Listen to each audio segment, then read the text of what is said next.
Welcome back or welcome to my channel. My name is Taylor and today we're doing TBR prompts pick my January TBR and Happy New Year to everybody. But before we hop in the video, remember to like, comment, and subscribe if you love all things books.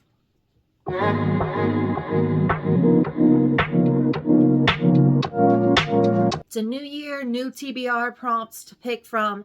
I mean, there's still going to be some overlap from last year because I just kind of dump in the new ones with the old ones. I did kind of comb through them this year so there wasn't too much overlap or there weren't any prompts that weren't relevant to my current TBR plus what my current reading taste is.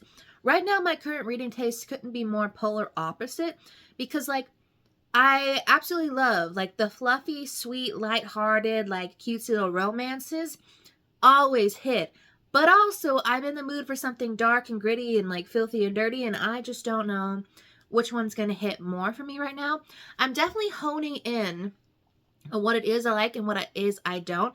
I remember at the end of last year saying that I can definitely tell my rating system's changing a little because it feels like I'm getting a little harsher, a little more discerning.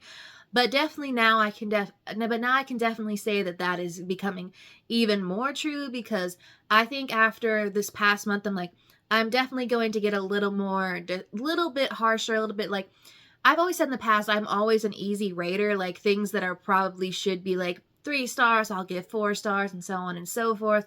But now I can see things shifting around. I still don't think I'm ever going to be one to like throw out the 1 and the 2 stars, but I can definitely see myself being a little bit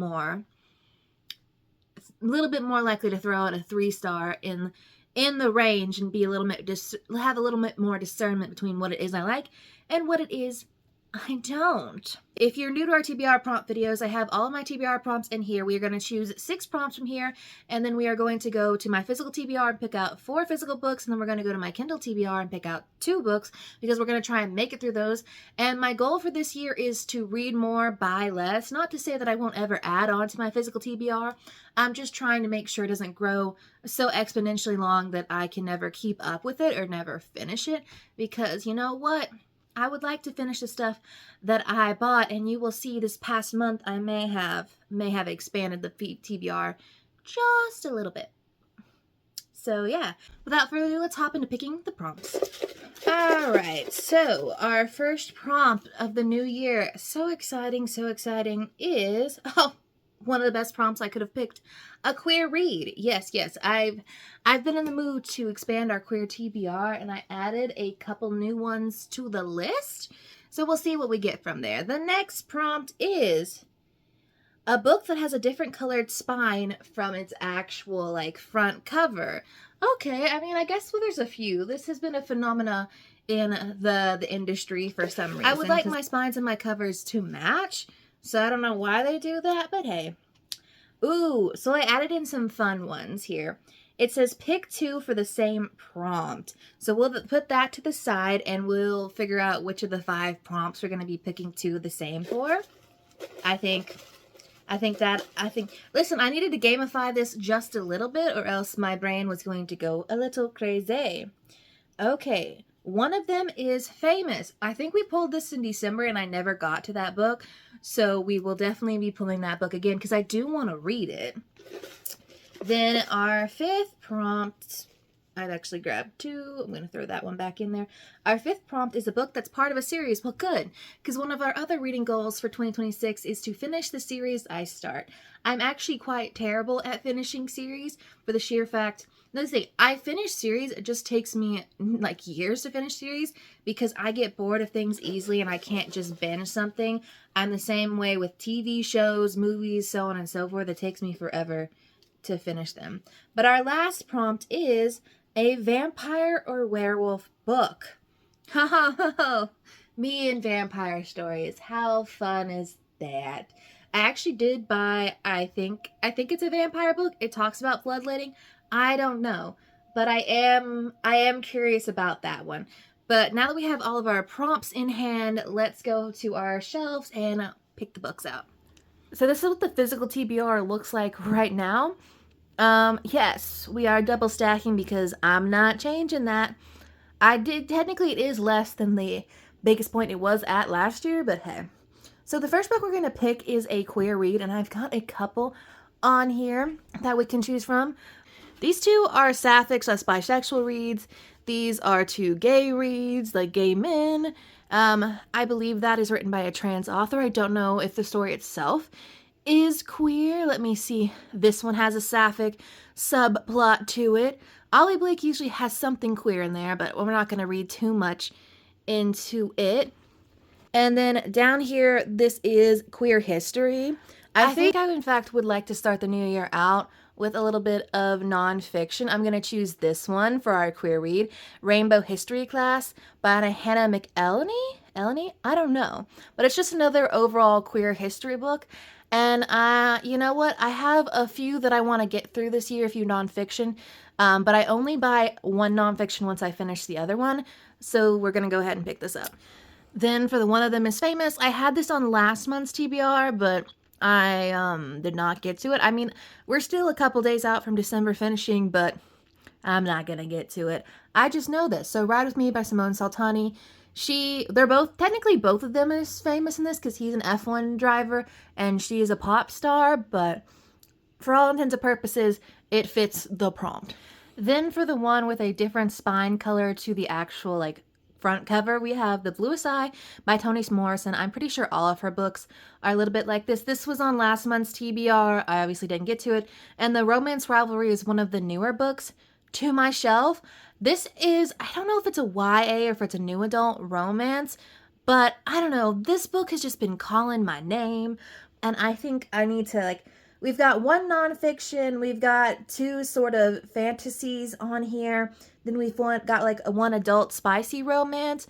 So I think to like balance it out, we're gonna add in another romance. Just because, listen, I know am I being scared off by litfic? Yes, I am. But hey, this is my channel. Nothing is new here. So the last prompt that we have is for a vampire or werewolf book. So that's the only one. So technically Foxglove we picked off of our physical TBR, but it's also on my Kindle, so I'm counting it as a Kindle Unlimited book, and that's the one we picked for pick 2 for one prompt. So on here, in terms of like vampire or werewolf stories, I have downloaded some books on here that I'm like, I don't know particularly what you are about. So for example, I do have one on my physical TBR, Masters of Death, and I know for sure there's a vampire and a werewolf in that story. So I could pick that out in the name of, you know, finishing books on here. But I also have a book on here called Direbound by Sable Sorensen. I've seen so many people talk about this book, particularly at the end of last year. I don't know if direwolves can be the same thing as werewolves, so I don't know if I should count it. And then there's a couple books on here that I'm not 100% sure. I think in the name of doing a bit of a TBR takedown, I should just add Masters of Death on to the TBR, just for the sheer fact that it's been on there for a while. And I feel like if I'm going to read a thicker fantasy, like a thicker, more... Olivia Blake's writing is always a little bit harder and longer to get through. I think start out the new year. Does that mean we're going to start the new year a little bit slower? Maybe. But I'm also trying to, like, not necessarily slow down my brain, but I'm also trying to take more time to comprehend and take in the work that I'm given. So yeah, I guess we'll choose Masters of Death, because I know for sure there's vampires and werewolves in that book. Alright, so let's go over all the books that we picked for January's TBR. It's a bit stacked. There's a few longer reads on here, but those longer reads are on Kindle for me. So first up for our vampire/werewolf book, we have Masters of Death by Olivia Blake. So I don't know too much about this other than it involves a realtor, death, and some sort of mystery. And part of me feels like I should just go in blind. I know everyone says that this is their least favorite Olivia Blake book, so my expectations aren't the highest, but it's been on my TBR for I think 2 years now, and I think I said in my end of year wrap up, somehow I always end up reading like one Olivia Blake book a year, and I do enjoy her writing. I just, you know what, when writing takes me a little bit longer to get into as someone who enjoys something quick and like snappy and like, you know, something that's quickly paced and like really snappy and easy to go through, that tends to deter me. So yeah. Then for our book that has a different colored spine to its actual front cover, we have The Romance Rivalry by Susan Lee. So in this story, we're following two rival book reviewers who are entering their first year of college, and our FMC is in need of some help. I think some academic help. Let me see. Oh, so essentially they challenge each other to see who can discover their real life love story first, or the real life trophy love story first. And of course, I'm assuming romance ensues there. I don't know if this is YA or not, but is like their freshman year of college. So I guess it could go either way.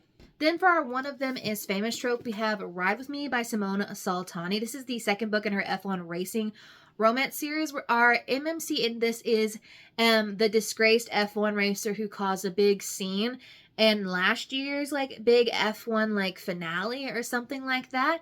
And now he's looking to up his image, and our main FMC, Stella, I believe is her name. She is a pop star who recently got left at the altar and is looking for someone to, you know, I guess help her image. And so they agreed to like a fake marriage of convenience. So yeah, that is our one of them is famous. I'm curious to see if I like this one more than the first one, because I enjoyed Cross the Line, but it was her debut novel, so I wonder if like the editing process or like her writing has changed since this one, because the epilogue in that last novel really set up what was going on in here, and I feel like you kind of have to read that one just for the epilogue so you know what's going in this, even though they're interconnected standalones. Then for our part of a series / pick two for the same prompt, we have Foxglove by Adeline Grace. This is the sequel to Belladonna. And in Belladonna, we're following Signa, who's been essentially touched by death her whole life. She can see the dead, she can speak to death itself, and she can kind of harness his powers.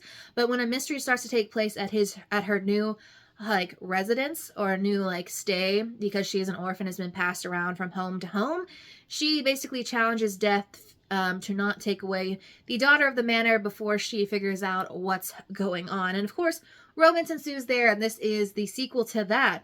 She feels a little chunkier than the first book, so I'm not sure what there is to say here. But like, this is the kind of gothic romance that just had me swooning. Like, her romance with death was just beautiful. Then for our other book for part of a series, we have Zodiac Legacy by Katie Zhao. This is the sequel to Zodiac Rising, my first 5-star of last year. So it's really hard for me to describe that other than it is based on the Chinese zodiac, and we were following 4 main characters, all teenagers, all different creatures, vampire, werewolf, fox spirit, and human, who are trying to rescue their celestial or like ancestral statues from the Fae. And of course, all things go wrong in that heist. And the way that book ended had me so excited to see where the sequel takes us.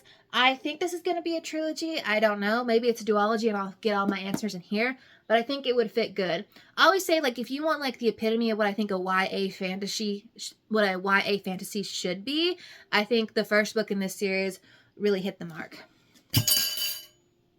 And then lastly, for our queer read, I decided to go nonfiction, and that is Rainbow History Class, Your Guide Through Queer and Trans History by Hannah McElhenney.